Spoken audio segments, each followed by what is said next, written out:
For the last 40 days, serial rapist John Michael Enard has been God knows where doing God knows what. Enard is one of just 272 rapists and child molesters considered so dangerous the state has them civilly committed and labels them as sexually violent predators. These are guys who have an extensive sexually violent history and also have a behavior abnormality. A deviant abnormality that makes these predators the most likely to rape again.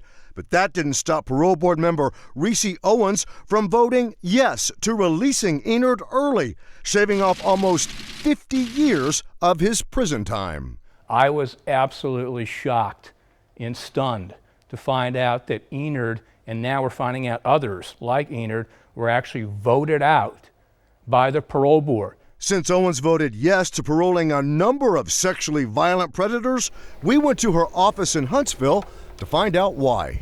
Hi, we're with Fox 26. We were wondering if Reese Owens would have a few minutes to speak with us. 15 minutes later, we ask another employee. We're with Fox 26. We wanted just 5 minutes with Reese Owens, if that was possible. We're told she's not available. Okay, could we schedule an appointment, or we can wait if we need to wait a while, we can wait. She refers us to Harry Battison, the parole board's spokesman. I've talked to Harry. Harry's not saying anything, and Harry's not the one that voted, to let the sexually violent predators out on parole. We have to go through Harry, the woman insists. But she will talk with us if we go through Harry.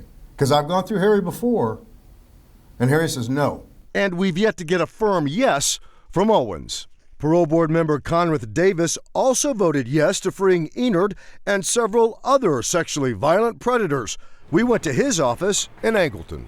We're with Fox 26. We were wondering if Conrad Davis might have 5 minutes to talk to us about the sexually violent predators being paroled. Mr. Davis was on a conference call, the woman says, and didn't know how long he would be. Okay. Well, we'll come back in a little bit and see if he's got time to talk to us. We returned about 40 minutes later to see Davis getting into his car. Hey, Mr. Davis, hey, could you talk to us for a minute?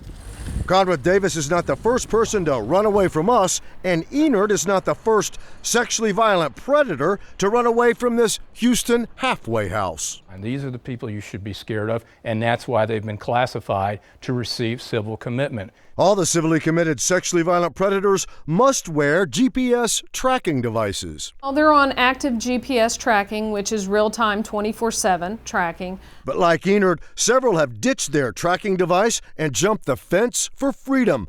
Last fall, sexually violent predator Thomas Lee Elkins spent 14 days on the run. 54-year-old Bruce McCain, another civilly committed sexually violent predator, was on the run for almost a month. 43-year-old Michael Young ditched his GPS tracking device and jumped the halfway house fence last April. That sexually violent predator was arrested 2 weeks later in Austin in the process of choking a woman. None of the SVPs in this program have been charged with or convicted of a new sex crime. But that could change with Enard.